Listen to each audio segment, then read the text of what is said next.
Is marriage. Yes. Now, when I talk about marriage, let's before talking about marriage, let's talk about the general things first. Now, when I talk about human history, yes. So, human history is basically the history of evolution of institutions, and that make us different from what other animals and other species, because we are actually started with animal instincts, but we have got the capability to create what powerful institutions for us. So, human beings throughout the human history have created institutions. There was an evolution of institutions, and finally, with the changing of time, there were changes in those institutions that we call as reforms. And institutions can be of various types: political institutions, economic institutions, and social institutions. So, among the social institutions, one of the most prominent institution that developed across the world is marriage as an institution. Now, marriage as an institution, so we are going to understand its evolution, how ultimately it had got patriarchal character, how it is now being challenged by various changes in the society and the world, and what are the new colors that the institution is getting shaped into with the changing period of time. So that means we are going to understand the entire dynamics of marriage as an institution. So in this regard, I'm going to share something on the board now. So let's start the class.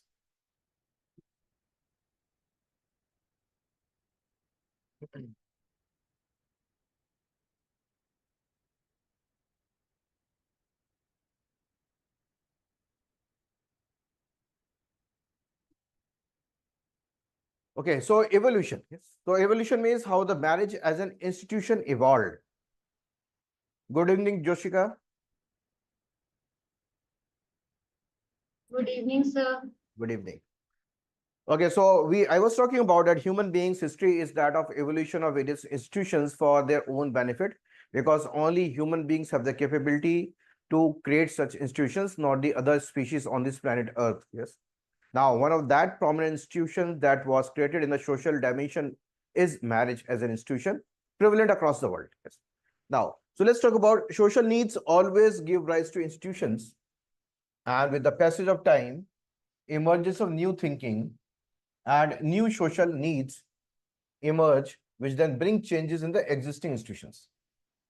So institutions always evolve, institutions always change, and a term that we use for changes incorporation is called reforms. Okay, so reforms. So changes here means reforms. So reforms are always needed. Now we always know that we have done an essay topic that culture and civilization. So civilization always evolves. And when civilization evolves, thinking evolves, definitely there are changes in culture also. That means, again, it is linked with what? Civilizational changes. It is linked with civilization changes. And civilization changes always impact cultural changes. Always impact cultural changes. So civilization changes always impact cultural changes. Now, when you talk about pre-industrial era, so most of things are very, very static. Now, industrial era brought various changes. Then you talk about the colonial period brought changes. Post-independence period brought more changes. So what we are saying is, in the last 300, 400 years, the changes have been happening very, very fast. And we are living now in 21st century. So it's a century of what? Faster changes. So hence, that's why all the things which were seen as static are now forced to become dynamic to include changes, including marriage as an institution. Now, for example, so our evolution, so we are just one of these species among millions of species on this planet Earth. And we also, now we call also human being or Homo sapiens, but we also have what? Animal instincts. Okay. Now that animal instincts, which were there more in the past, gradually subsided with the coming of the institution control. Hence, let us see the evolution first from the just being the lot of people having animal instincts toward coming of the institutions and shaping of the marriage as an institution first. So yes, we evolved over a period of time. Yes, from the four-legged to what? Two-legged, that is Homo erectus, and then Homo sapiens. But what we carried? We carried what? Animal instincts. We carried animal instincts with us.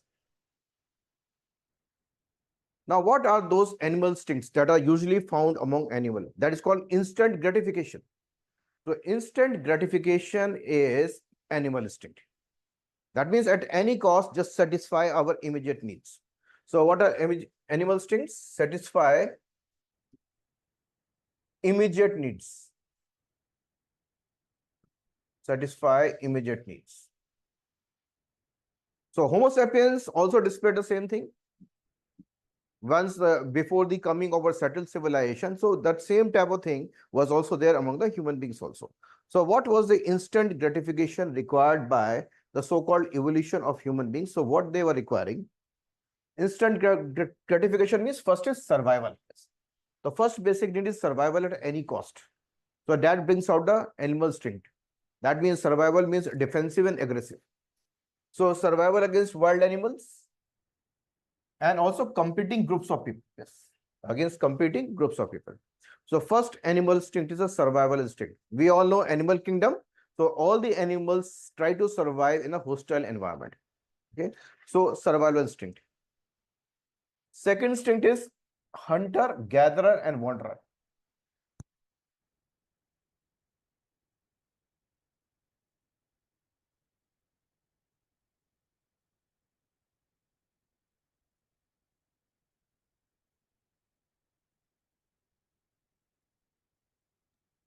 Sir, can't hear you, sir.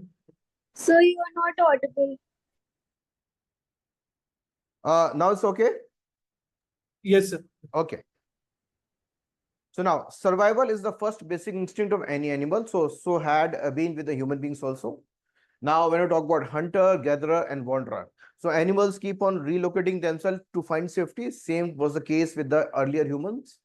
Okay, hunters and gatherers, they were gathering what the natural products given by the trees, that is fruits and berries for their own benefit, and also killing ferocious animals. That means the aggressive nature was more. Same was the case with reproduction also. So when we see the animal kingdom, there's a fighting for among the males to get the mates. Yes. Okay. So fighting among the males to get the mates. Same was the condition of the early humans also. So these were actually animal instincts. So whenever you talk about something about animal instincts, just write for instant gratification, satisfying the immediate needs is a sign of an animal instinct based on survival. Okay. And then reproduction, bringing aggression, violence. These are all animal instincts. Now, when these were based on force, then when we talk about physiology of men and women, so definitely, naturally, the men have got more force and power physically. Women are more powerful biologically. Yes. So that means in an era of fighting the circumstances which were hostile, definitely it gave an advantage to men over women. Okay, advantage to men over women. So all the above also gave rise to prominence of men in defense,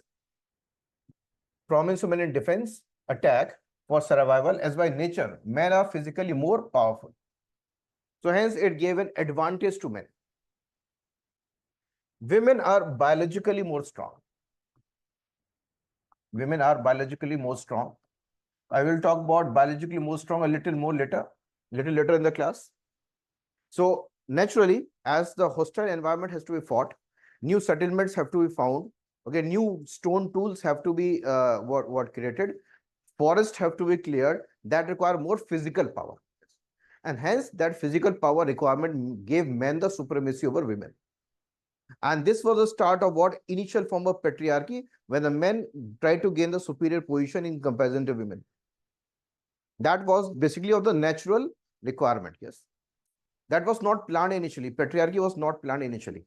But the circumstances gave rise to what men taking over women. Now further. Now later what happened? Gradually, the Homo sapiens emerged as social animal. That means they moved towards settlements now. So from the wanderers and gather stage, now the Homo sapiens now gradually became the social animal, means settlements. Aristotle, man is by nature a social animal. Now, when the settlements were starting, initial settlements, so what is actually required? A certain degree of social order is required in the settlements to prevent what fights within the people in the same community. So hence, what was the start? gradual emergence of community living. And when we read history, when we read anthropology, so there comes a term called, an era called Mesolithic era. That is Middle Stone Age. That is a period of 10,000 BCE to 6,000 BCE. This is the start of a rudimentary society, the first form of settlements, where they were living in caves. So the Mesolithic people lived in what semi-permanent settlements along with occupying caves and open grounds. So hence what is now required is, now the requirement is social order. Now the requirement is create an order for community living. So social order is now required for community living. Now this community living definitely with respect to what? Sharing. So sharing of food, okay, interdining, and maybe establishing certain degree of what? Finding a stable mate. Yes. Not just fighting for the mate. Yes. Not just fighting for the mate, finding a stable mate. So settlements required human beings to create a certain degree of social order to prevent clashes within the same settlements. Prevent clashes. Now, further. Now, so hence it's clearly now shown here with bullet points, requirement, need of a social order, which gave rise to religious practices, that is believe in the supernatural power or the God. Yes. So that means fearing the God to ultimately maintain this social order, not to go against the social order because somebody is watching and will give punishment. Yes. That means the concept of God also emerged. This also gave rise, settlements also gave rise to division of labor. And this also on the basis of gender, men and women. So hence the initial settlements tried to establish a social order on the basis of fear of nature, on the basis of fear of something supernatural, on the basis of something which is called God as a concept, so as to create certain degree of what acceptance or what abidance with a certain degree of social order being created at that time. Division of labor also happened. Further, to curb animal instincts and to prevent fight for partners would have given rise to initial system of stable partners. Initial system of stable partners. So this was the start of the initial requirement of a social order. Now, it improved further with the coming of a Neolithic age. So Neolithic age, 6,000 BCE to 1,000 BCE. So which also coincided with a time period of the, in India with Indian subcontinents, with what IVC also, with also coming of what the Aryans in India, Rigvedic Aryans. The people of Neolithic age led a more settled life and paved the way for the actual beginning of civilization. Actual beginning of civilization. That means more and more rules and regulations in the society would have now been emerging. Now this was when you talk about 1000 BC, it was a Rigvedic period. Now then came the later Vedic. And then around 600 BCE was the emergence of kingdoms. 600 BCE emergence of kingdoms that we call Mahajanpadas. Mahajanpadas. So what was taking shape? Not only the social order, but also the political order and the economic order. So three orders were now taking shape. So political order, economic order, and social order. So definitely to manage the communities, there would have been requirement of an administration. Above the administration, there would be a requirement of somebody called a king. Okay. Now to ultimately run the system of administration, there's a requirement of a revenue. So that gave rise to what economic means. Okay. Taxation system. So three orders now emerged: political order, economic order, and social order. So what we found? Emergence of kings, landlords and feudal system, settled agriculture, farmers, trade. But here in all these institutions, there was a dominance of men now. Now the patriarchy was getting shaped more. shaped more. Initially, on the basis of physical power, on the basis of more force the men can apply, the men was naturally getting the advantage over women. But now, as the initial advantage was there with the men, then men became the decider for various things in terms of evolution of the orders.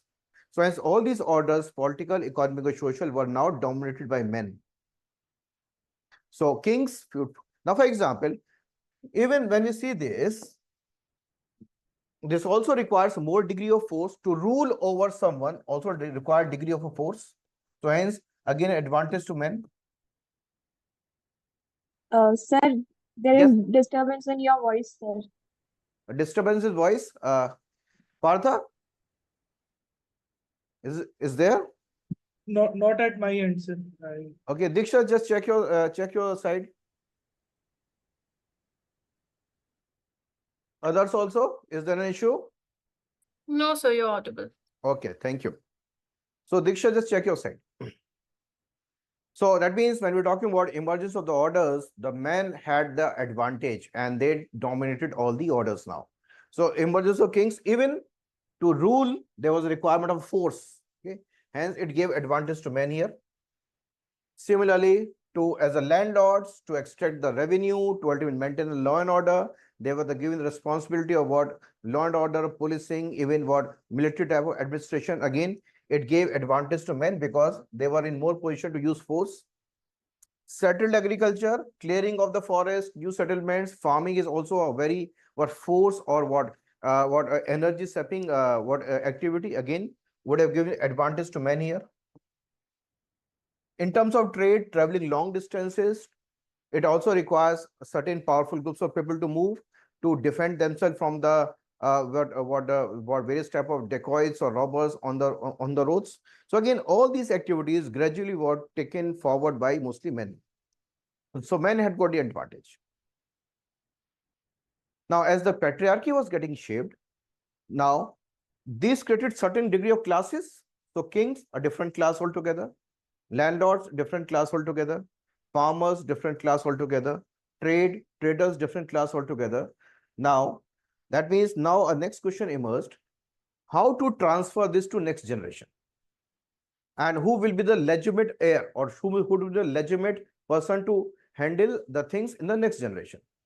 So again, that brought focus again on the concept of marriage. That means a marriage between a man and a woman leading to the offspring, which is now considered socially accepted through a marriage. That socially accepted offspring will be the person inheriting the transfer of power and property. Yes. So now, next requirement was transfer of power and property. So that also the craftsmen or the skills-based activities. So hence emerged the concept of property and possession.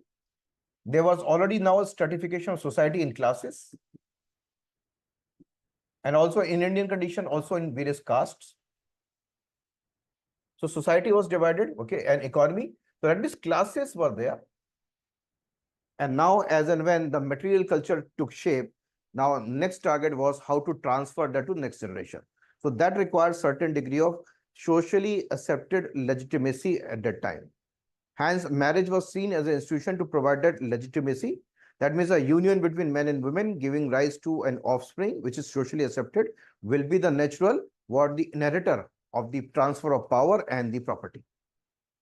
So that means the second requirement was this. So transfer of property and inheritance and maintain social and economic divisions in society.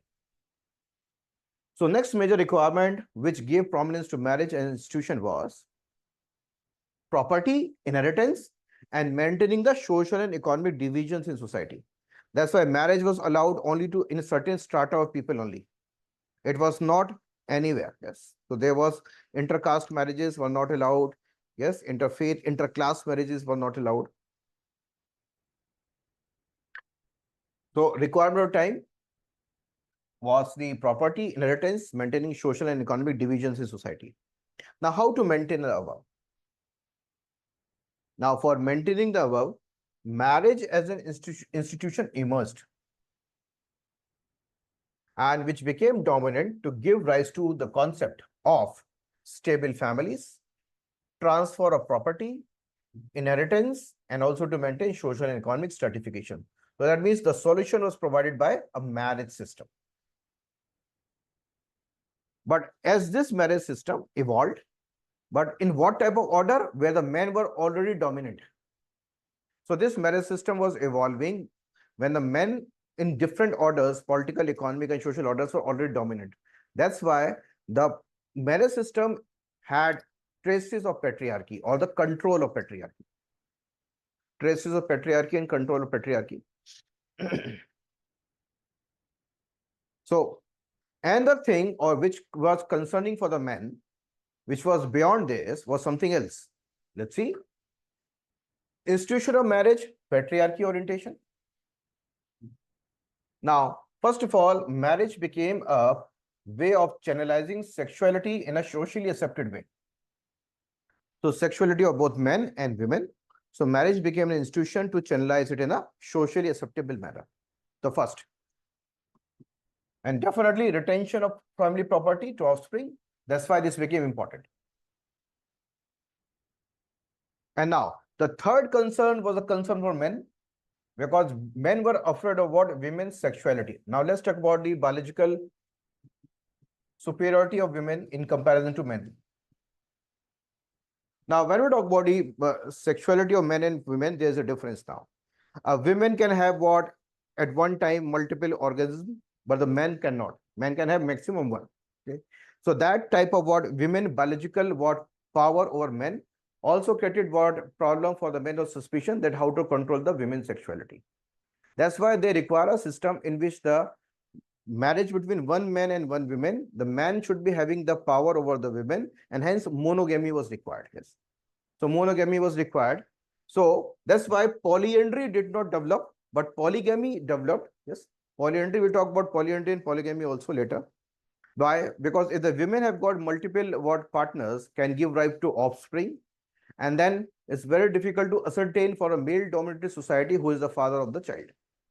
And when we are talking about the transfer of property in a so-called legitimate manner accepted by the society, it required the proof that this person is the father of this child. And in an era where the science was not there, when the DNA testing was not there, so hence there's the requirement of a thing called monogamous marriage. So another feature was men were afraid of women's sexuality, hence the focus was on what? Monogamous marriage,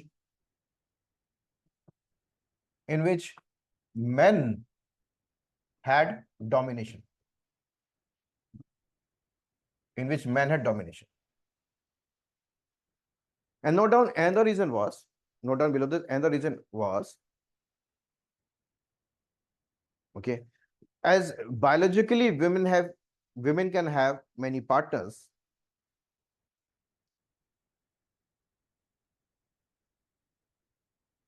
can bear offsprings,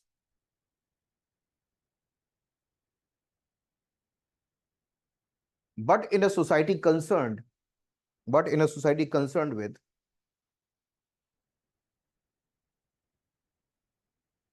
legitimate transfer of inheritance,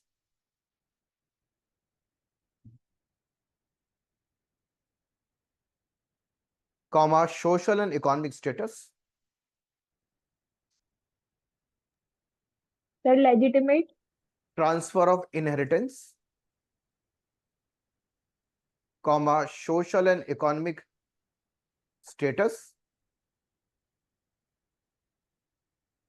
required offsprings where paternity can be proved, where paternity can be proved, where paternity can be proved.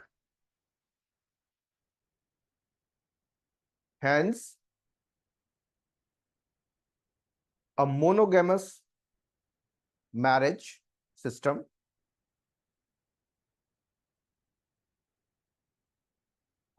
in which male had domination or males had domination. Sir, a monogamous marriage. Monogamous marriage system in which males had domination emerged as an institution. Emerged as an institution. Emerged as an institution.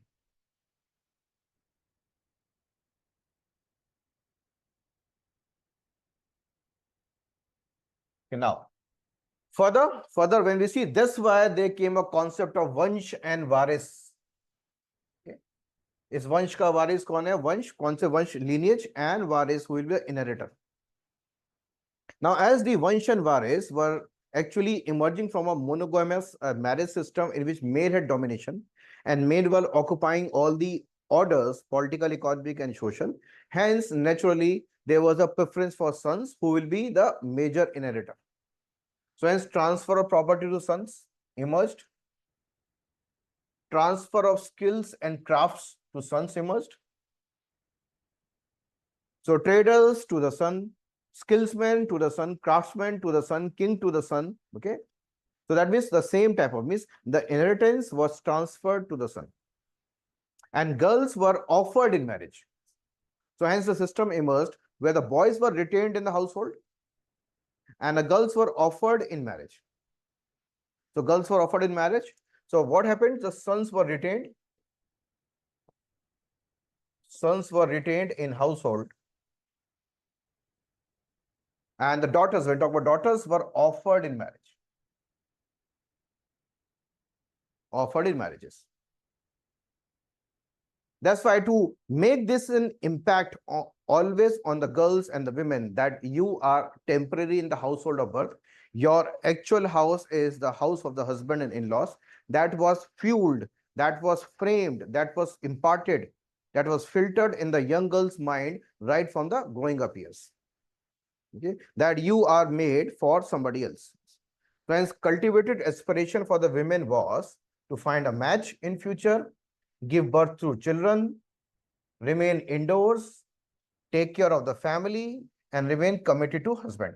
That was fueled in the minds of the women right from the start, or the girls from the start. That's why day before yesterday, maybe yesterday we talked about thing, day before yesterday we talked about thing called toxic femininity. Yes. So toxic femininity means which is fed right from the childhood that you have to be subservient to the male domination. Okay. So this cultivated aspiration for the women was to find a match, give birth to children, be indoors, take care of the family, committed to husband. Hence, if the women were not abiding with this norm, if the women were not abiding with norm, then they were hashtagged with what very derogatory names. So women were hashtagged if they were unmarried, not able to bear children, not able to bear a boy, or in love affair and in extramarital relations. So hence the women were hashtagged with derogatory names so that they stick to the social norms created by the male patriarchy. They stick to the social norms.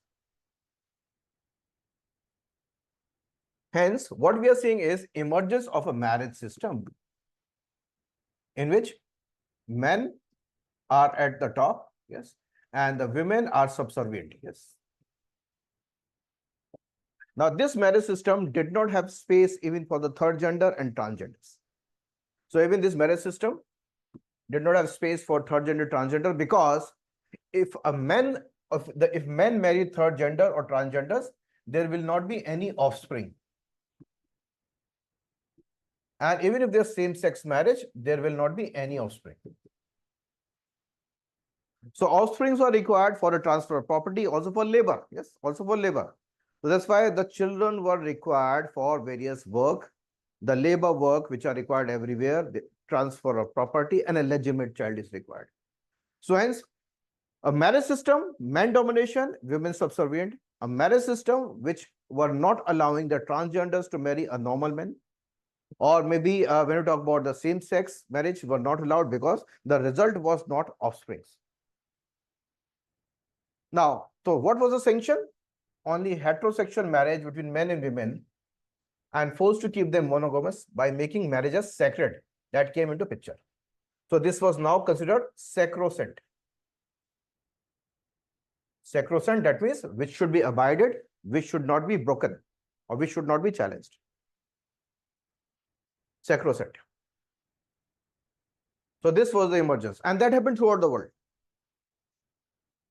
But as we are talking about India, so we are a part of the world. So similar thing were happening here also. And we have got different features also, the caste system also involved. Now, only heterosexual marriage between men and women was considered sacrosanct. But in this sacrosanct marriage, though it was monogamous, there were certain leverage or benefits for the men. For example, the rich, powerful men, that can be big traders, that can be big landlords, or the kings, they were polygamous.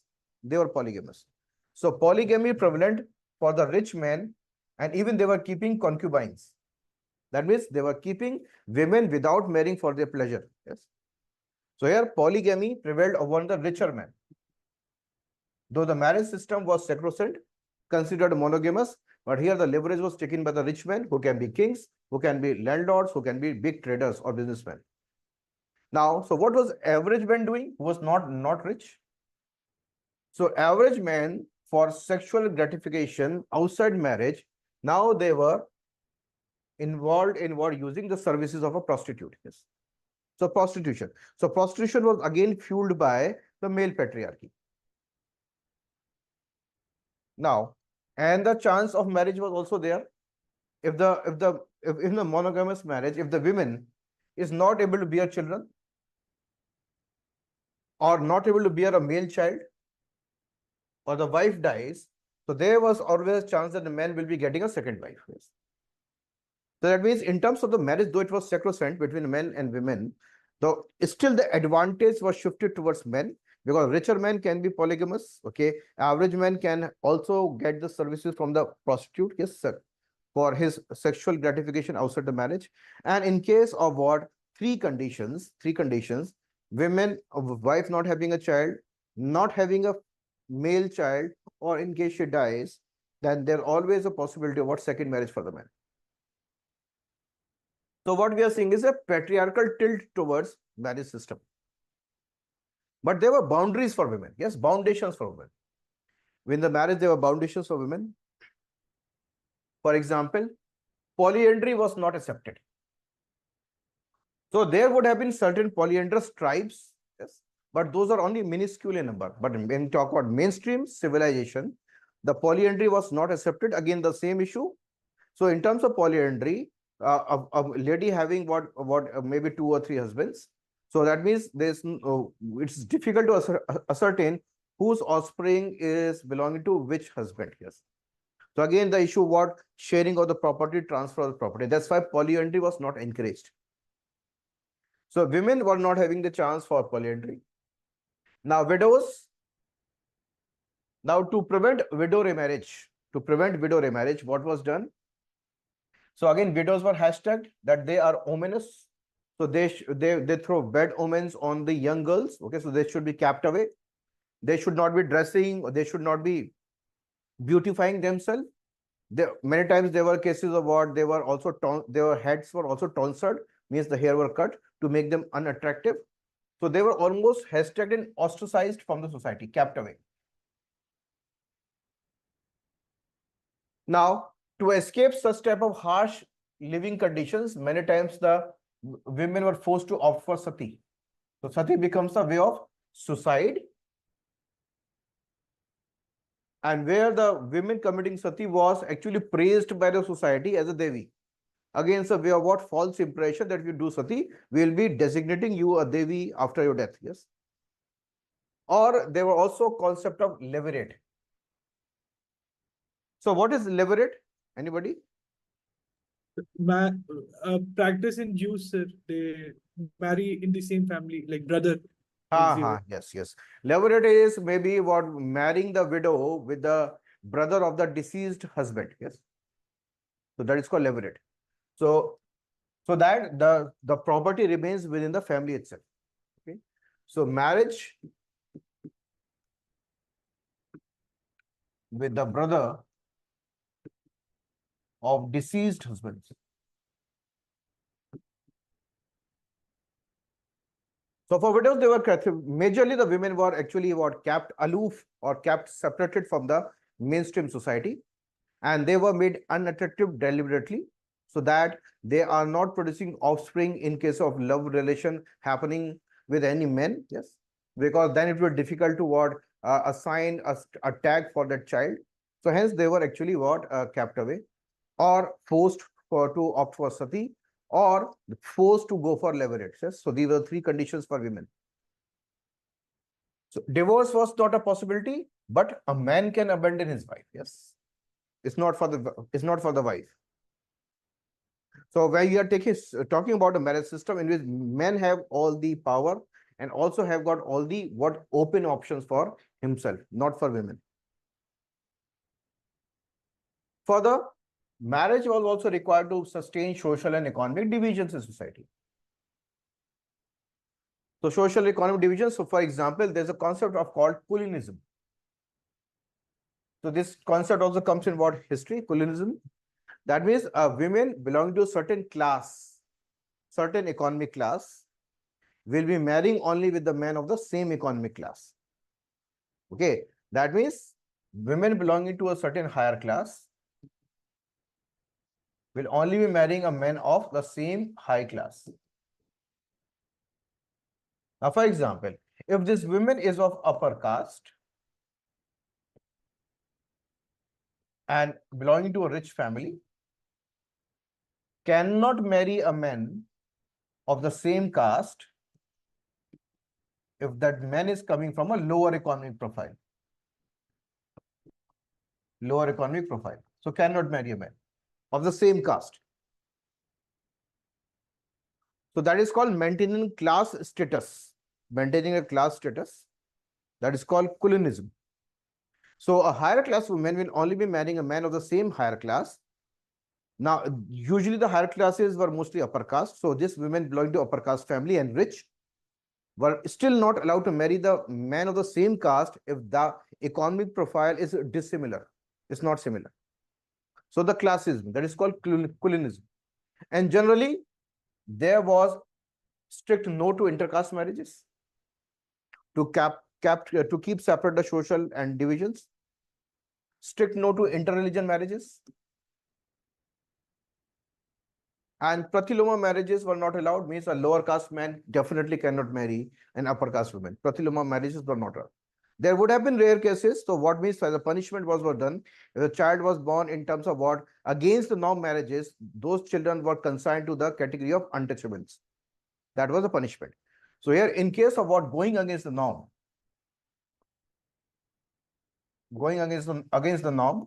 then the punishment for such couples as a deterrence for others. So the punishment for such couples is a deterrence for others. The offspring born were given the status of untouchable. Given the status of untouchable.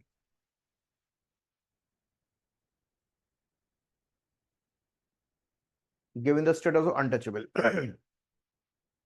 So that means what we have seen, first of all, evolution of marriage was a result of a requirement of a social order, so that everyone will be able to find their mates. Okay, they should not be fighting for a mates like animals do. Okay, that makes human being different. Institutions were evolving, political, economic, and social, but here men have got initial advantage because of the force and power they can apply. Hence, they were getting initial advantage over women. Hence, they were also occupying the positional power in the orders also. Hence, that type of positional powers created class divisions, caste divisions in society. That is also required to be maintained.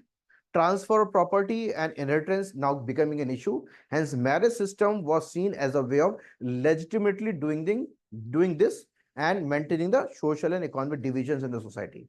But what type of marriage system emerged? Monogamous, in which men had more power.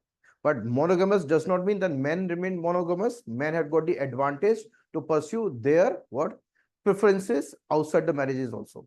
But there was huge boundation on the women. Now, in this marriage system, there's no scope for third gender, transgender, or same-sex marriages, because they did not produce offspring. Yes.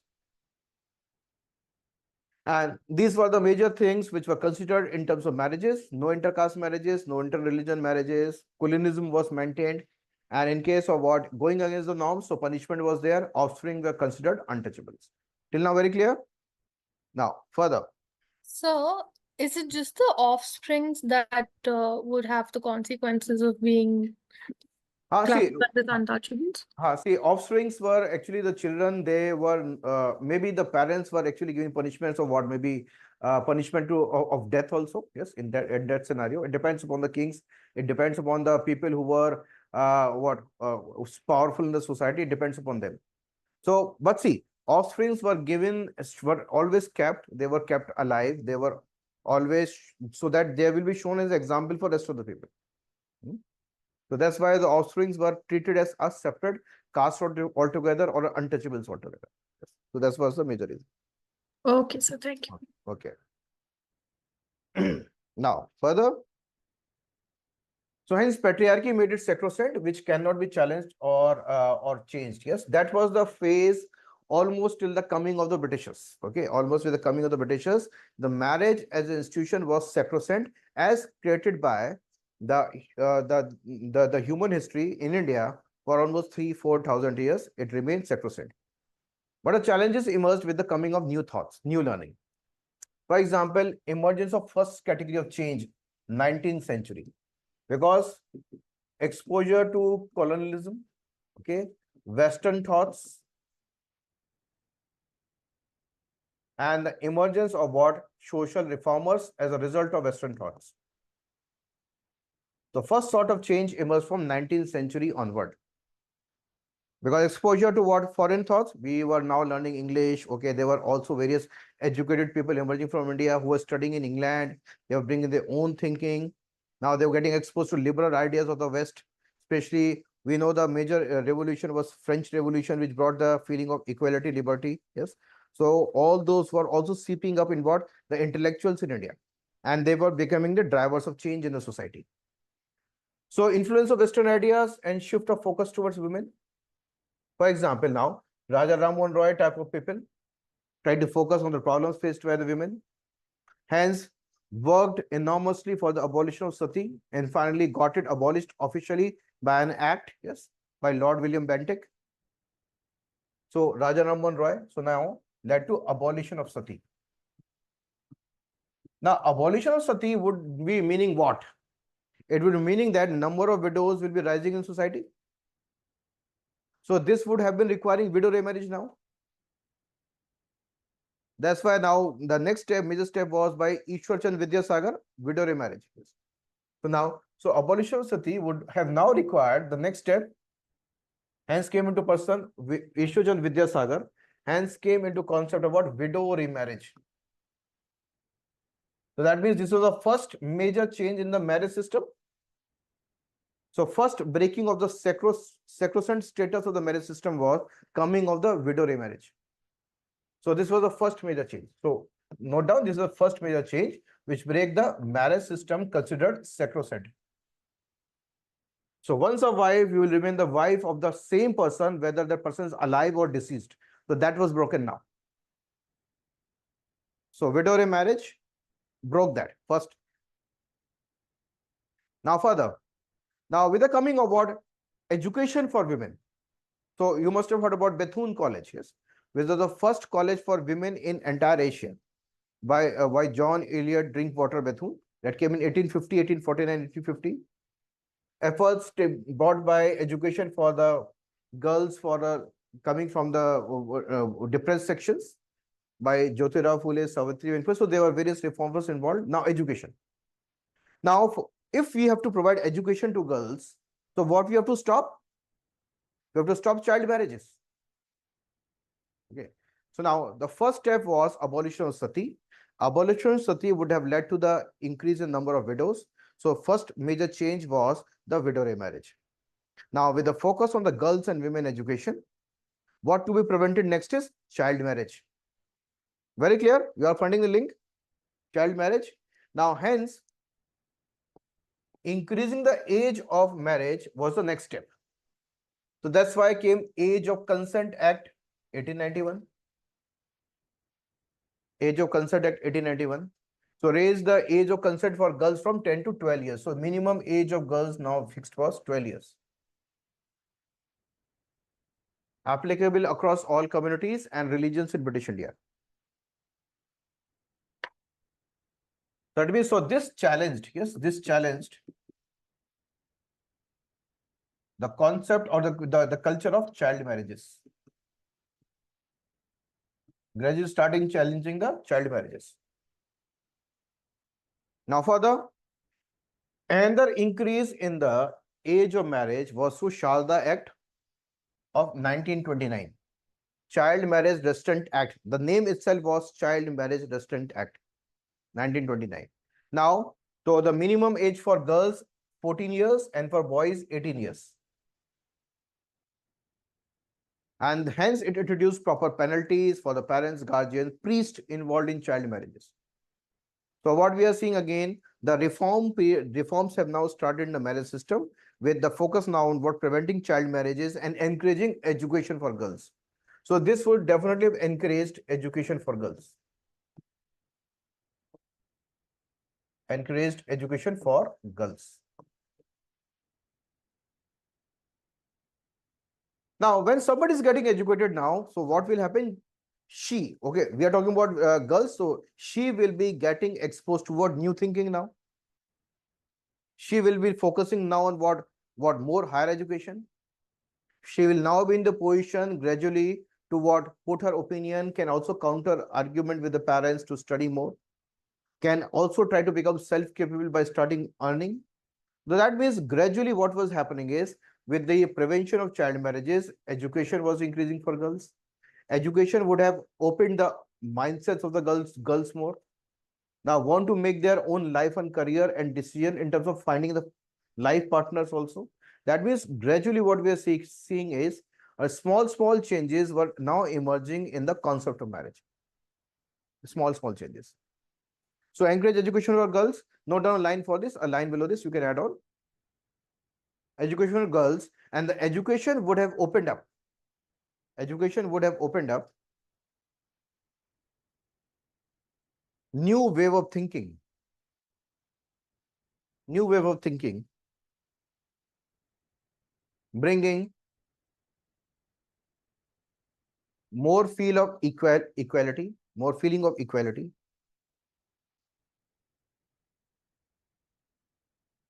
self-respect,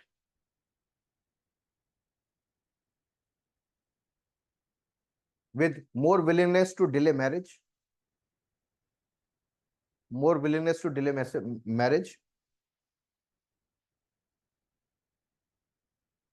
and can also pursue careers, and can also pursue careers.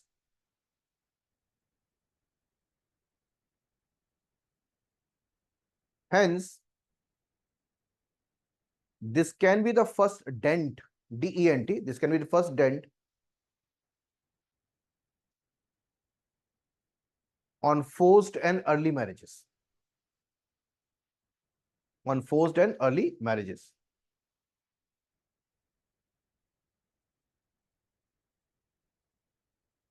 Now, one more change happened during the British era. There was various foreigners settling in India, and also there were various communities in India.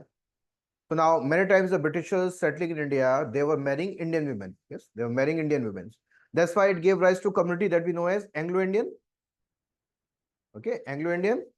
So hence, this would have required a system what marrying what interfaith marriages. Okay, so next major change was the allowing of what interfaith marriages. So now, hence came into picture in 1872 Special Marriage Act, 1872. Note down a line. As many Britishers settled in India,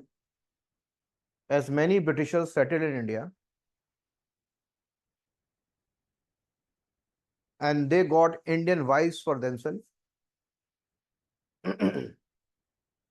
And they got Indian wives for themselves.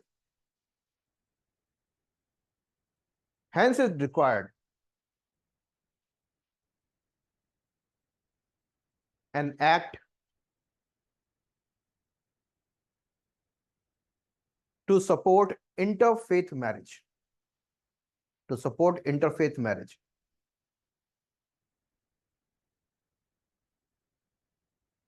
Now, for example, you can note down, for example, Anglo-Indian community. For example, Anglo-Indian community. So that means now this is the next change or the next change in the marriage system. Now interfaith marriage is allowed. Yes. So interfaith marriage allowed.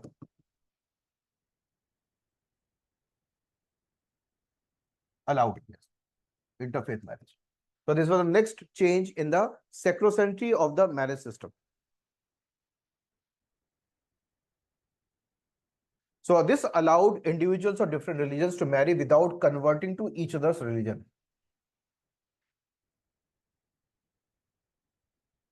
Now, further, another change was happening during the pre-independence period, during the colonial period, during the national movement. Now, with the coming of the national movement, whether the Gandhian movement or the revolutionaries, now they were also we have seen participation of women, encouraging the participation of women.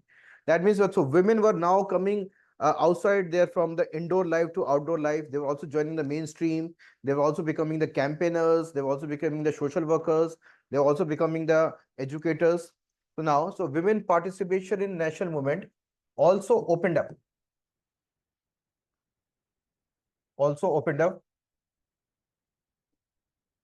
Women's march into mainstream. Yes, also opened up. You add on. Also opened up women's march into mainstream. Now, this was seen in the Gandhian movements also and the revolutionary movements. Revolutionary who believed in what? A certain degree of conflict directly with the Britishers. So Gandhian movement was a peaceful movement. Revolutionary movement were aggressive movements, including what? Indian National Army under Subhash Chandra Bose had female soldiers, yes, or female officers. Had female officers. So in a male bastion, which was completely a male-dominated system of what? Army. Yes. Now even the women were giving the advantage to enter. So that means gradually the women were entering in different streams of life. So different streams of life will open up what? Interaction with different males, and these males can be of different caste and different class communities, and can definitely lead to more chances of intercaste and interfaith marriages. Okay. So hence what was happening is women also opened up in mainstream through the national movement, Gandhian movements and revolutionary movement. Now hence female finding space everywhere. Even the liberal political leaders like what Dr. B.R. Ambedkar, he stated that I measure the progress of community by the degree of progress which women have achieved. So that means these type of thinking leaders, which is just one quote from what Dr. B.R. Ambedkar, there were many such leaders who were promoting women participation in what? Different areas of activity. So naturally, this is going to break the traditional social barriers. So all these broke, you can note down, all these broke traditional social barriers. All these broke traditional social barriers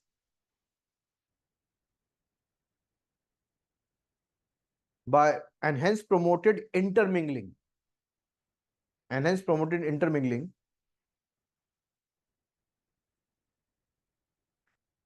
Which formed the base or the genesis. Is formed the base or genesis for future intercaste and interfaith marriages. Future intercaste and interfaith marriages.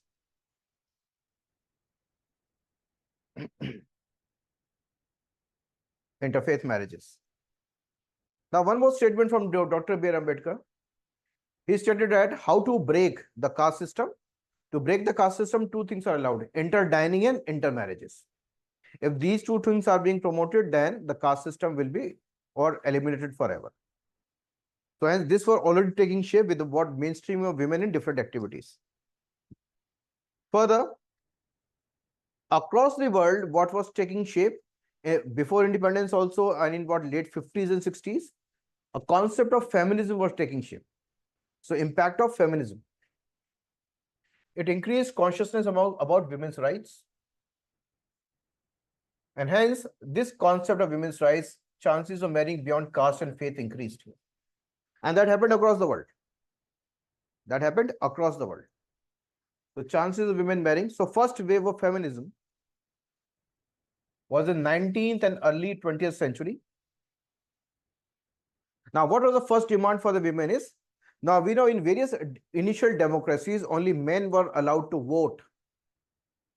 Now here the first wave of feminism was demand for right to vote for women.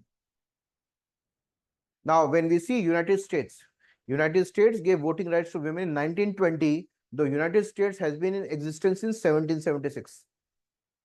UK Parliament has been in existence for many centuries, but gave the voting right to women in only 1928. This was a result of what? First wave of feminist movement. The first wave of feminist movement was on the demand of women's suffrage, that is right to vote. So hence came various suffragette movement demanding for voting rights. And these were important milestones. That is, in US, women got voting rights in 1920 and UK 1928.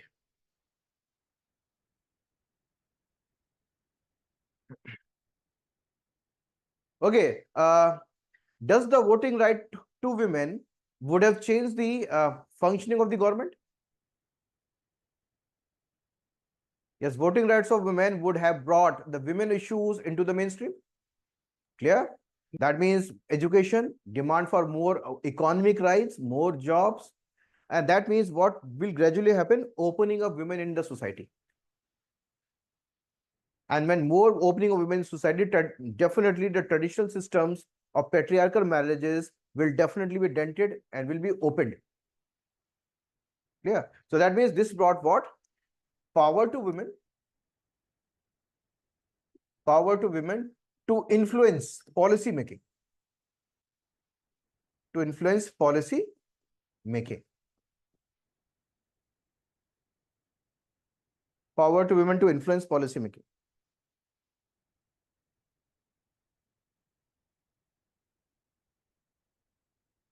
Now, further, the second wave of feminist movement, which was very prominent in what Europe and Americas in 1960s till 1980s. Okay. Now it focused on broader issues of equality, such as discrimination in workplace, education, reproductive rights, and sexual liberation. Okay. Now that means second wave was more aggressive now. First wave, second wave. And all these type of thinking also filtered into India also. So social reformers in India, women social workers, social reformers in India, okay, academics, all these were now coming into discussions. All these were now coming to discussions and even policy making of the country. And this found what? Voice in the constitution itself. So right from the beginning of the constitution, we talked about justice, equality, liberty, and fraternity for all. With the start of the first general elections, 1951-52, India was one of the first country to give voting rights from the day one. Okay, this was a result of what? Positive thinking, international thinking seeping in the minds of the constitution makers as well as the political leaders of that time. So hence, this was reflected in the post-independence India, the changes in the profile of women. Yes, Vaibhavi? Sir, in yesterday's newspaper, I guess there was this text and context article which mentioned about how reservation of women, particularly in the political parties, have resulted in drastic representation of women in the legislative assemblies and in the parliaments of other countries. So, is it how? Like in our country we have this law that we passed recently, the 106 amendment act for women's reservation. So do you think it's gonna help to increase the women's participation? Because the data that was showing in the newspaper, it showed that the countries which had this reservation sort of scenario, acts and laws in their country had very less impactful. They have made a very less impact in the whole thing what they have it was not very consequential, it was not very impactful, in other words. There are various ways of seeing this. First of all, what we agree is we need to increase the number of women in the legislatures. Clear? Now, until unless the numbers are increasing, so there will not be pressure on the males who dominate the decision making, first of all. Secondly, if the numbers are very, very less, okay, as we see nowadays, the numbers are very, very less, hardly 11%, 12% of what women parliamentarians or the women in the assemblies, if the number are hardly 10%, 11%. So definitely those women are also suppressed by the male power of 90%. And hence they are also forced to behave and go with the patriarchy. So hence it will not be impactful in making what decisions favorable for women development. So if the plan is to increase that to 33%, so 33% have got more visibility and more weight, yes. So first of all, before talking about and questioning the after effects of anything, first of all, we have to start with a change first. And then once the change has been started, 33% women are reaching there, then we will be finding the ways about improving the method of what utilizing that women power in the parliament. Okay, that is a secondary thing. Yes, that's not an initial thing. Initial thing is we have to increase the numbers. Okay, that has to be done. Now, for example, that's why what we are finding is then it requires what more supportive systems so that women become decision makers. Otherwise, when you see in Indian conditions now, as patriarchy is dominant, in panchayat there's a reservation of 33%. So certain panchayats we find sarpanch patis.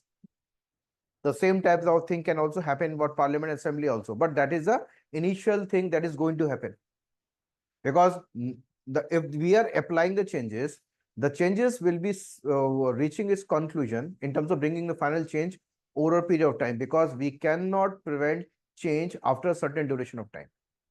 So first of all, we have to start, and then finally that change will be improved over a period of time. Now see, if we talk about, let me give one example. We are seeing that the number of girls clearing the UPSC examination is regularly increasing now. Now, if I go back 40 years back, yes, then if you say something 40 years back to any person, the male, that girls will be outscoring the boys in UPSC, 40 years back, the people will be laughing. Yes, kabhi nahi ho sakta aise. Now, if the girls are what clearing UPSC in large numbers, that was an effort made towards girls' education after independence. Yes. So now the girls are reaping the benefits after 70 or 75 years. The change happens over a period of time. First of all, we have to plant the change first. Okay. I was very clear, Vaibhavi?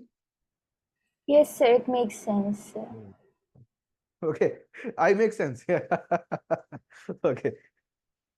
I mean, the thing which you said was like really true. I mean, this is what we really need right now in the country, because the representation in the 18th Lok Sabha See, is when we talk about not the very.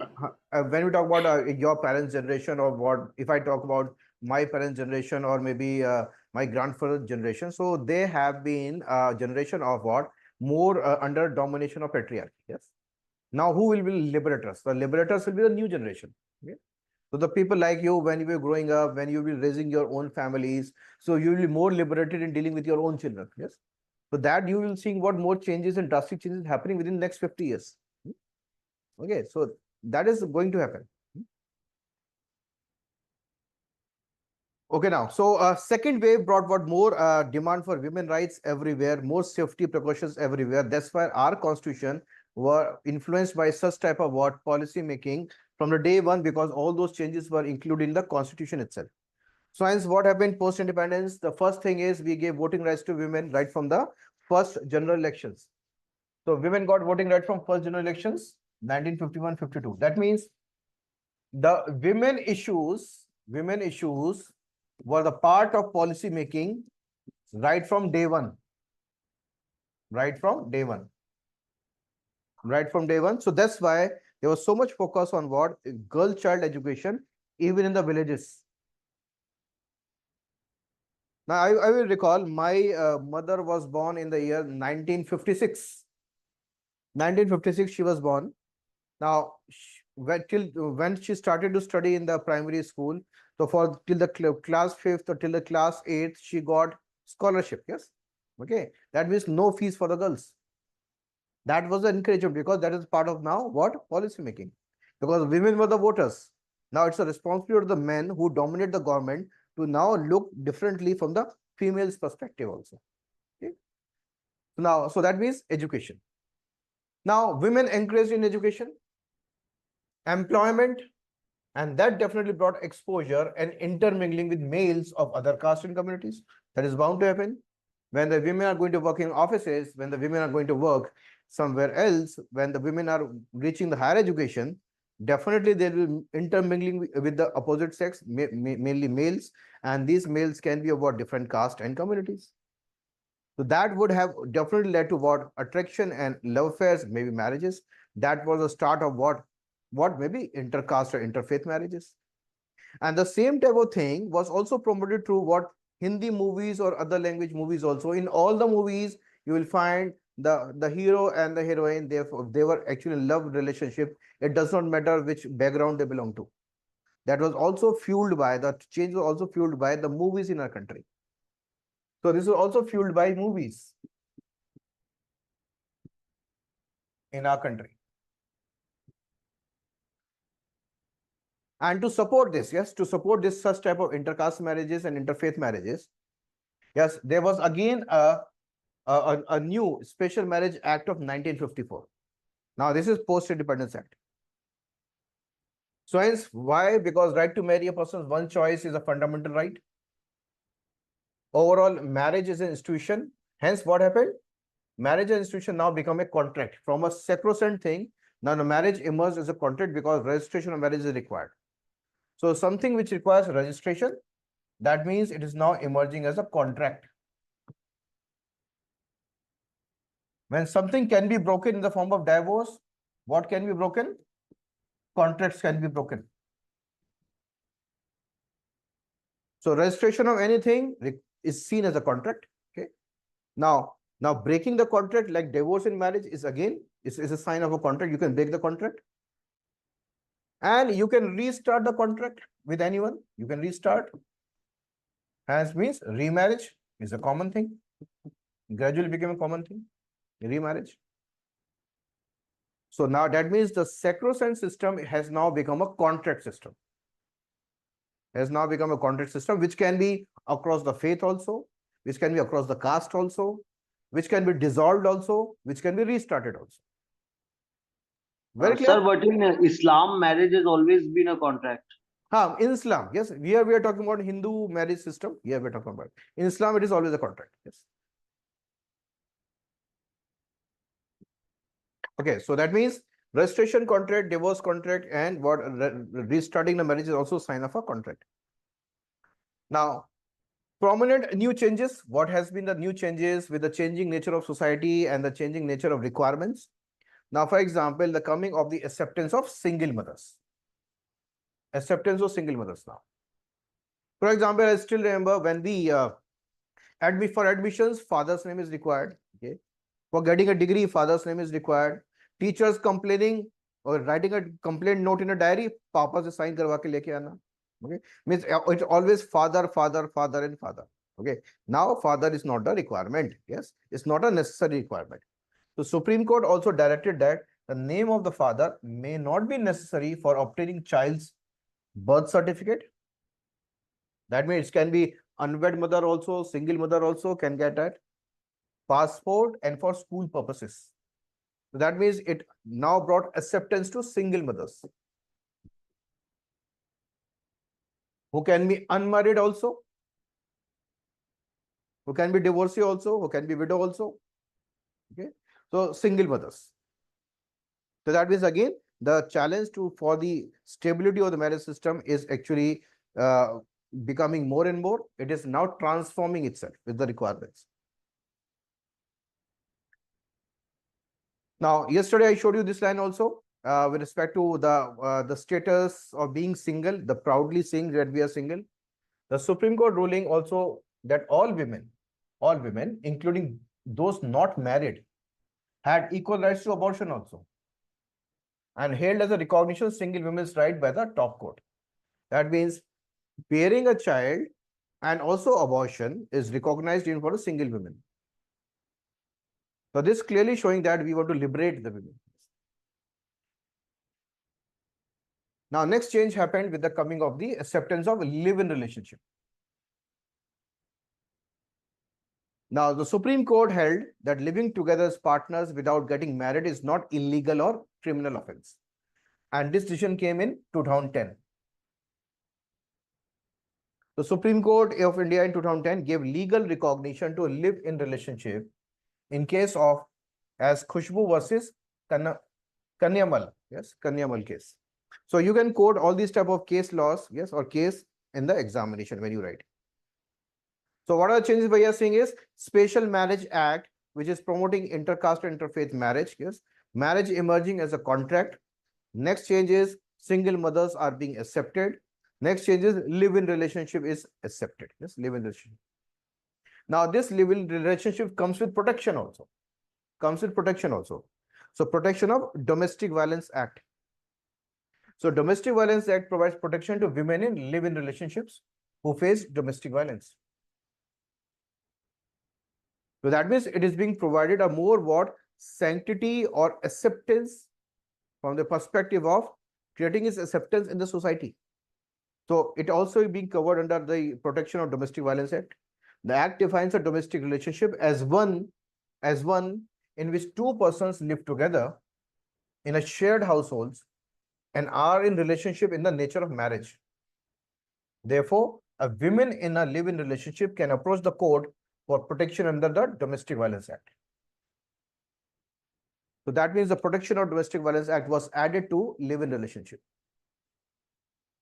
Even one more protection. In case of that live-in relationship ends in between or ends anytime, then there has to be a time frame which is actually required, which is decided by the court, after which time frame, if the live-in marriage ends, so the male partner in the marriage, what type of maintenance for the female that person will be providing will be decided by the court. So maintenance, again in 2015, the Supreme Court held that women who had been in a live-in relationship for a long time, though specific time period has been written here, so it will be depending upon the scrutiny of the court, entitled to maintenance from her partner after separation, even though live-in relationships are not recognized as marriages under Indian law. Yes, that means entitlement of maintenance will be there. Protection from domestic violence, entitlement of maintenance, all these are included to give more stability to live-in relationships and stability in terms of recognition by the society. Now, live-in relationships, again, that will be happening. For example, earlier the marriages were forced on the children, they were growing up because initially it was the marriage age was very less and very less people were studying, but now more people are studying, they're working in different areas, they're working outside their cities or the hometowns. So definitely there are more chances of coming in contact with what opposite sex. Yes, there is definitely a more chances of what are love relations. Okay, now before entering into marriage, because marriage comes with enormous responsibility towards each other. Okay, now so hence many times the couple starts with what live-in relationships, maybe later deciding for a formal marriage. So that means now the time has come to give space. Now time has come to give more time. Now time has come to what actually decide on which partner suits you the best. Yes, that's why such type of changes are happening in the society now. So that's why the post-marriage system is now getting challenged again and again. Next comes what decriminalization of adultery. So this is in the case of Joseph versus Union of India, the case in which Supreme Court struck down the law relating to adultery. So it's no longer a criminal offense. No longer criminal offense. Now, for example, adultery, so punishment was only given to men, not to women earlier. So adultery punishment was to men. So men, so for example, a married man entering into a love affair with maybe a married woman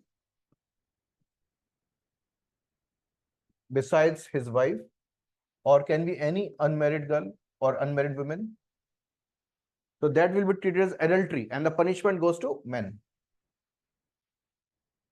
So because it was earlier considered a criminal offense. Yes. So that means that has been struck down. Yes. So this is not being seen as a criminal offense now. So it is now being converted from criminal offense to a civil offense. Yes.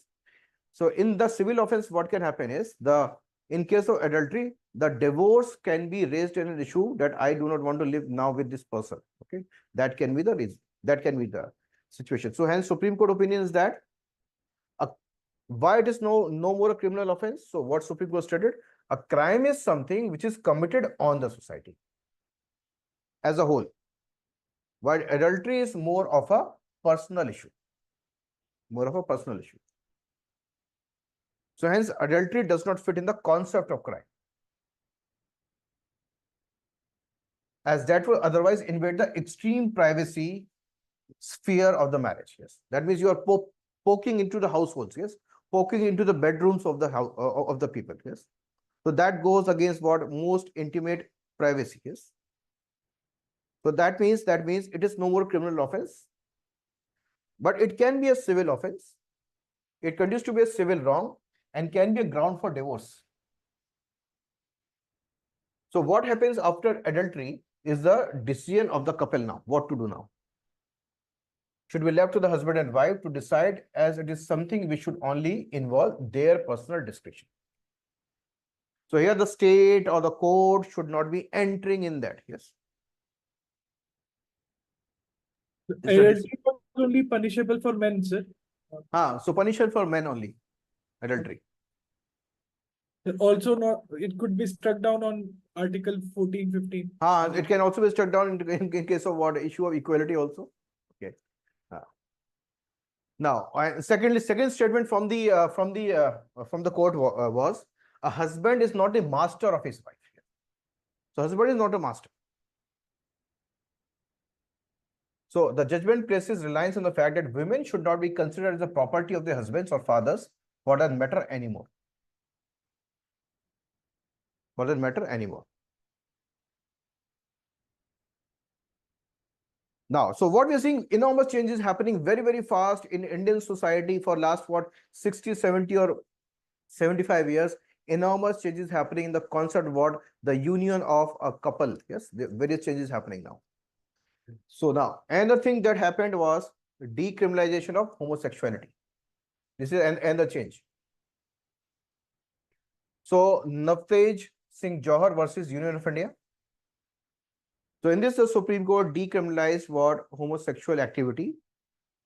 That means it gave rise to a concept about same-sex live-in relationships. So this actually approved same-sex live-in relationships.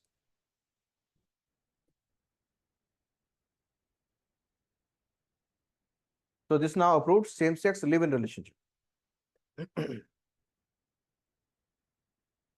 Now see, why the same sex was denied. So the issue of what third gender, transgender were always there throughout the human history. Same sex attraction was also there throughout the human history, but it was not converted into an accepted live-in relationship in the past or accepted marriage in the past because it did not produce offspring. It did not lead to the legitimate transfer of the property.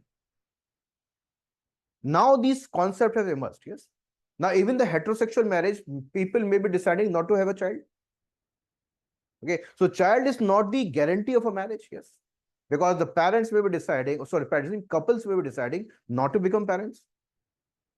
So hence the concept is now opening up. Okay, because the end of a relationship is not a child now. It's not compulsory. So decriminalizing homosexuality. So same-sex live-in relationships actually got approval by this striking down of Section 377. So the repealing of Section 377 and the resultant decriminalization of homosexuality is a significant step for the LGBTQIA+ community. Now, for your understanding, let's decode these letters. Yes. So L is for lesbian. That means the women having what? A relationship with another women. Yes. Means two women in relationship, lesbian.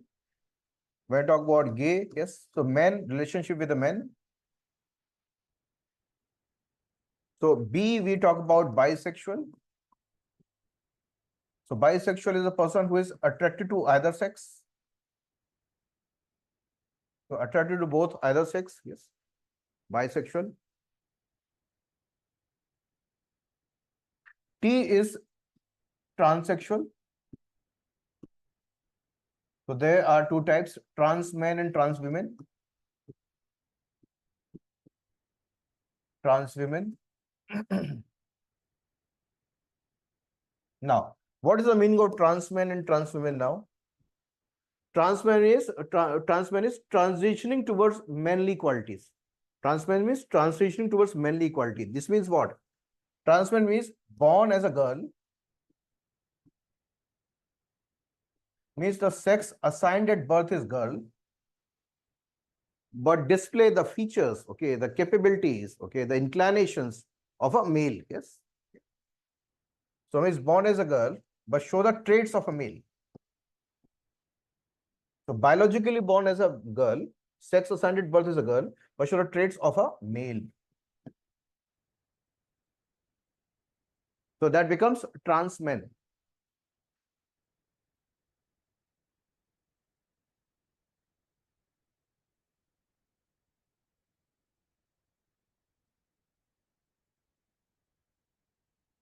So first of all, Sai, any law can be misutilized.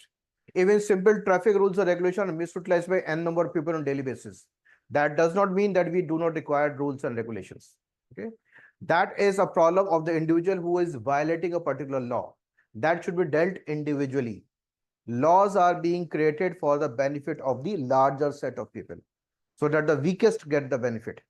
If that law is being misutilized by somebody greedy, somebody selfish, somebody wants to misutilize that power given to that person, that's the problem of that person. So person should be punished.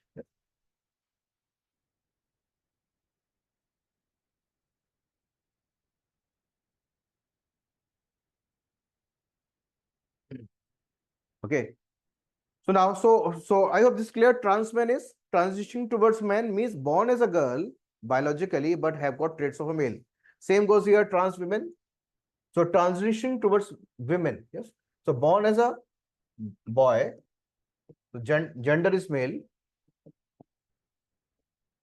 Okay. And transition towards women, or showing womanly qualities. And showing womanly qualities.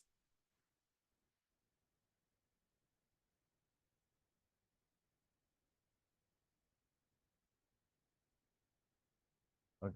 Now, yes, Ravina, you have replied right. Sex is biological and gender is what how we behave or perform. Yes. Okay. Now, so lesbian, gay, bisexual, transsexual, trans men, trans women. Now, Q is for cure. Cure is a term that's been used for strange, so which becomes derogatory here. But cure includes, this is an umbrella term which includes all: lesbian, gay, bisexual, transsexual. This is a general term that is being used to define all these. Cure, which are actually not heterosexual, which can have either of these. So cure means strange. So LGBTQI. Now, what is the meaning of I? So I is intersex. I is intersex. So intersex means, so having what, both male and female organs. Yes. Intersex means having both male and female organs. Intersex.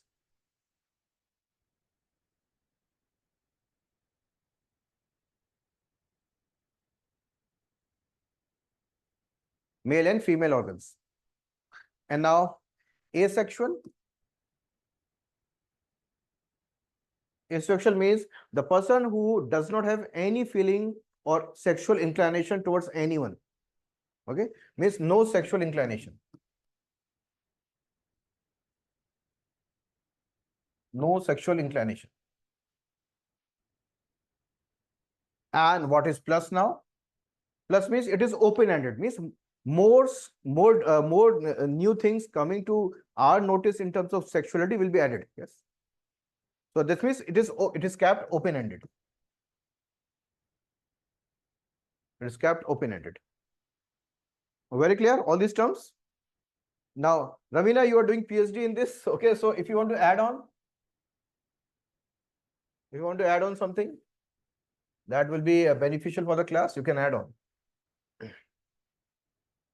Okay, so now, so what we are finding is, by decriminalizing what homosexuality, it has liberated the LGBTQI community, because now the people can live as per their choice of sexuality in the live-in relationship. They can live now. Now, further, now what was the recent take? Now, the same-sex live-in relationship is approved, but now there is a demand for same-sex marriage status. Marriage status. Okay, a legal marriage status like that is there for heterosexual couples. Now, that was at this moment denied. Yes. Okay, let's see why and how this can be gained in future. So now the demand is same-sex relationship to be recognized as a civil union under Special Marriage Act. So now the LGBTQIA community was demanding that there should be a legal sanction in terms of a civil marriage for the same-sex couples. Okay.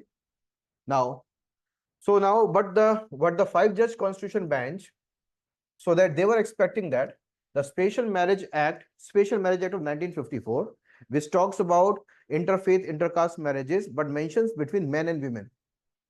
So that which is demanding that there should be amendment in the act, it should not be mentioning men and women. It should be mentioning what? Any two people to marry. Any two people to marry. So it was demanding a correction of Special Marriage Act. So marriage should not be just mentioning men and women marriage, okay, but should be any two people. So expectation that the 5-judge Constitution bench would give the Special Marriage Act a law that allows any two people to marry. That is a gender neutral interpretation of marriage to include people belonging to the same sex. But now, what was the judgment by 3 and 2? The judgment of the majority decision, that is the 3 judges stated that this should be discussed and taken up in the parliament. It's a responsibility of the parliament. Let the parliament take this up. Now, this can also be seen as a positive stand also, because the initial act, Special Marriage Act, also came from the parliament, and the parliament is bringing amendment itself. Parliament becomes the voice of the people because the parliamentarians are elected by the people. Clear? So when the parliament brings such type of amendment, it is seen as the people's voice directly. Clear? So just note down line below this. Okay. As parliamentarians are elected by people. As parliamentarians are elected by people. And if this amendment comes through parliament,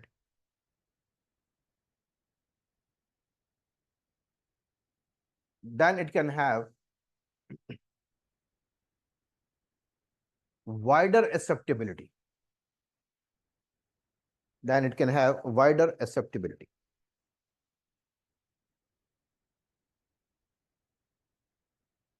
Wider acceptability. Now, so what is the issue now? When the same-sex live-in relationship is approved, then why there's a demand for now legal recognition of marriage now? So what makes the legally married status different from live-in? Yes, let's see now. So why civil unions? Why there is demand for a registered marriage? Why? Because the marriage which is legally recognized can bring various benefits. First of all, it opens up inheritance rights. Now, for example, now assuming that if two people of the same sex are in relationship and the parents are against, what can happen? Parents can become angry and cannot give share in property. So that means the parents can deny sharing the property as a punishment for them. But once this is being legally recognized as a marriage, and once the person can claim that now, on the basis of sanctioned marriage, they can now claim the property or get the property. So it can open up inheritance rights. Okay. Now, next is now parental rights. They will getting various parental rights. Now, parental rights what? Now, if they are ultimately adopting a child, yes, so they will get adoption rights. So adoption rights will open up.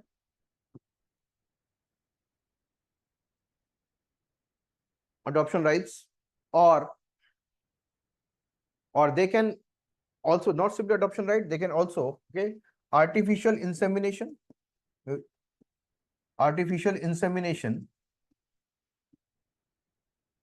So one of the live-in partners who is a woman can give rise to, can give to birth, yes, of a child, artificial insemination.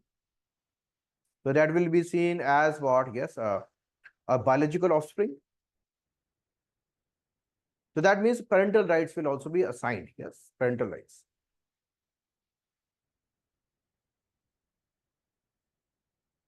Employment benefits to spouses. Now there are various organizations which hire both husband and wife. Yes, especially when we talk about boarding schools or education institutions. Okay, there are various facilities. For example, you talk about top schools in the country. Top schools in the country like Woodstock School in Missouri. Yes. Now they hire the couples, okay, as teachers, and for their children, they are offering free education. So that means when the people are recognized as couples, yes, so that means that open about additional benefits like what? Additional benefits of the workplace. Additional benefits of workplace. For example, both parents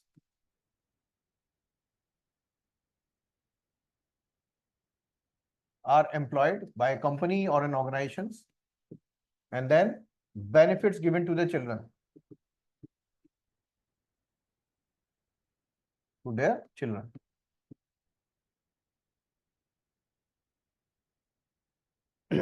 Now, joint parenting responsibility will rise. Now, right to abstain from testifying. This is a very important provision. Right to abstain from testifying against one's partner.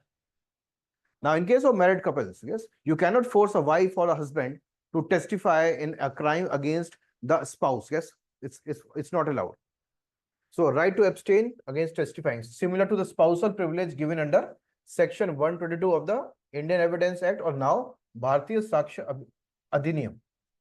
That you cannot force the spouse to give evidence against the other partner or the other legally wedded partner. Then it brings more social acceptance.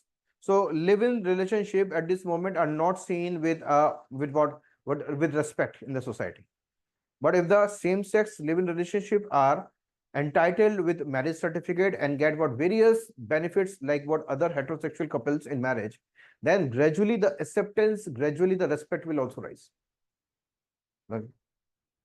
Now, asset transfers, okay, asset transfer, we see that various properties are being brought by male in the name of the women, yes, or the wife. So that attract for lesser taxes, okay. So that can be other benefits. And there are joint life insurance policies, joint family plans, okay. Even tourism companies offer joint family plans. Okay. Medical insurances are joint, okay, pensions, okay. So there can be various benefits which can open up for a legally wedded, even same-sex couples. In case of dispute, they can access to family courts also. Now, family courts came through Family Courts Act 1984. Now, objectives, conciliation to encourage amicable settlement of family disputes. That means so same-sex couple will be able to access them.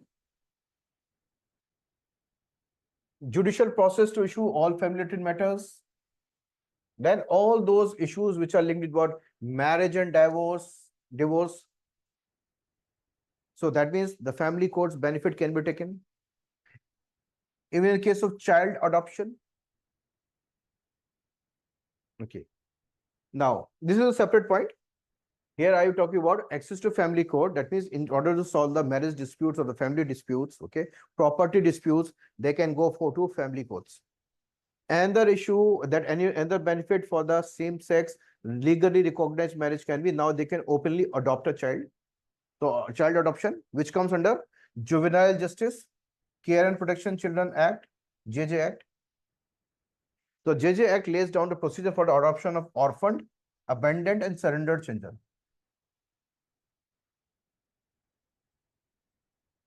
Now, how this can be done? If the couple is willing, now any couple, heterosexual or maybe same sex, if their same sex marriage is legalized, now what is the requirement is they have to register online that they are willing to adopt a child through what?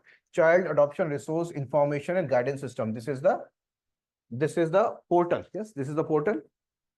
And finally, the approval is being given by Central Adoption Resource Authority, CARA. CARA is the authority linked with what? Child adoption. It scrutinizes the capability of the couple. It scrutinizes and check it also provides a monitoring evaluation when the child is being handed over, but it's properly taken care of. frequent visits, and then finally coming with the reports that yes, the child is finally accepted and has gelled well. So all those comes within CARA. So CARA is the apex body in India for the regulation and facilitation of adoptions. It operates under Ministry of Women and Child Development. Ministry of Women and Child Development, CARA. So CARA ensures that adoptions are conducted in a more transparent manner and child-centric manner. That's acceptable. Okay. Benefit for children or adjustment of children is given the more importance rather than the parents willing to adopt. Now, besides this, there comes another thing called Hindu Adoption and Maintenance Act 1956. Yes, thank you, Bhumika. Yes, it works in the Hague Convention in cases of what? Inter-country adoption. Yes. Inter-country adoption. Now, there's another thing called Hindu Adoption and Maintenance Act 1956. Hindu means, again, these Hindus, Buddhists, Jain, and Sikh. Now, for example, if you're belonging to any of these communities, if you want to adopt a child from a family which is known to you, that means you can adopt a child. But these children should be belonging to these communities only. Hindu, Buddhist, Jains, and Sikh. If that person is known to you, that family is known to you, and if they are willing to give that child to you, so that means you can legally adopt. Now, hence, under HAMA, the adoption process is more straightforward and does not require the involvement of CARA. Does not require the involvement of CARA or the court.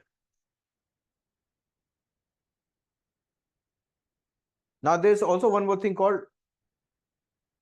becoming a guardian. Yes. That is Guardians and Wards Act 1890.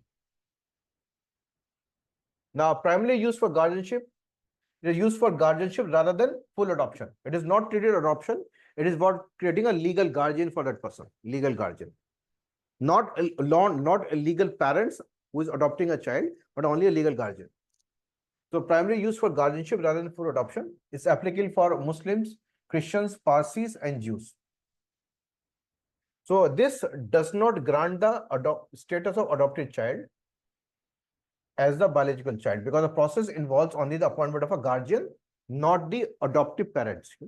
So this is giving only guardianship. But HAMA and the juvenile justice is giving full adopted parent status. And the status to the adopted child is a biological child. Yes.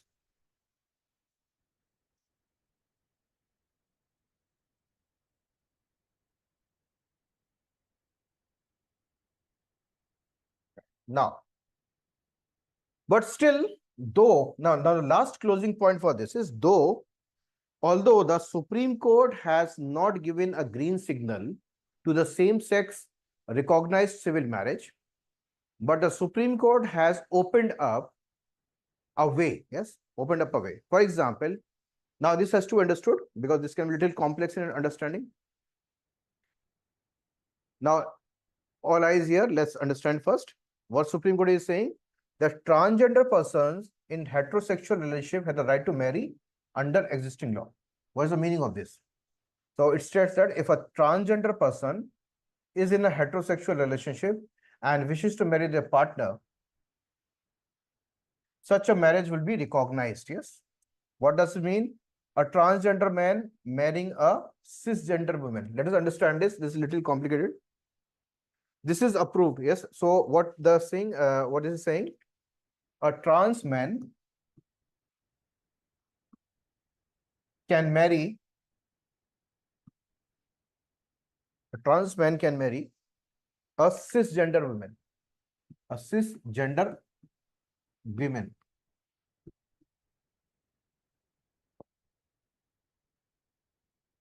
So who's a trans man?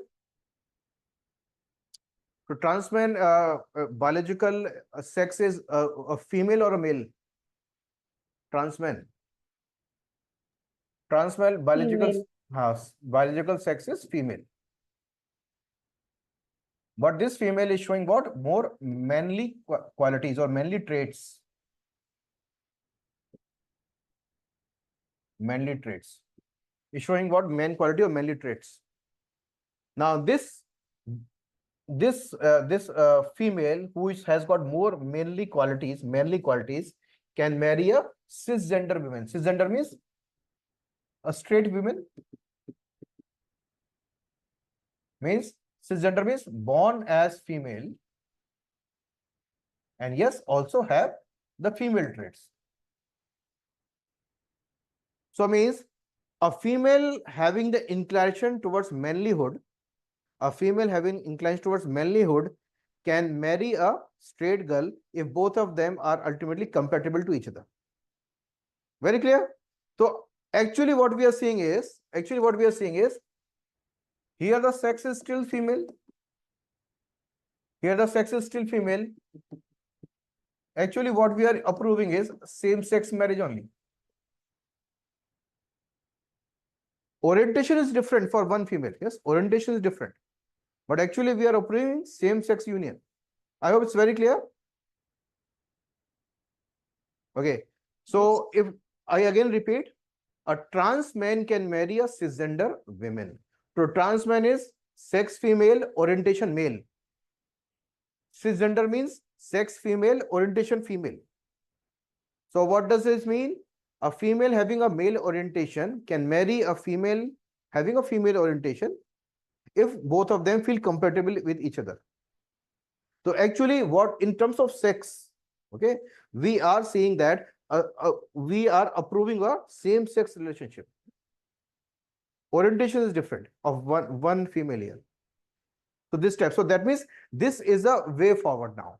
That means when this is being allowed, so the next step will be definitely approving it in terms of what legally acceptance of marriage for same sex. So this has been approved. Very clear? So this was the concept of marriage and all the issues that we have done so far. Let's see the question. Yes, the question that was asked by UPSC. The question that was asked by UPSC was this: 2023. Do you think marriage as a sacrament is losing its value in modern India? So this came after the Supreme Court judgment on what same-sex marriage. Clear? So how you are going to write this question? You are going to write this question first of all initially. So is losing initially you have to mention how it emerged as an institution of social order. That was a requirement. Later, the features of patriarchal domination emerged as a system of what patriarchal institution. So you mentioned about features of patriarchy, and that features of patriarchy was considered sacrosanct. Now you mentioned about beginning of changes. Again, you mentioned about 19th century changes. Okay. Then you talk about 20th century changes like the national movement changes, feminism changes, and the coming of the constitutional changes. That is bifurcated into pre-independence and post-independence. And post-independence changes, you will be mentioning about Special Marriage Act. You will be mentioning about single mother approval, okay, same-sex relationship, decriminalization homosexuality, decriminalization of adultery, okay. So that means you have to mention about all this. Hence, you can show how it has changed over a period of time. It was a requirement of that for something different in the past. Now the changes is part of the changing dynamics and the aspirations of the society, which is evolving itself every time. Will you be able to write 200 words on this?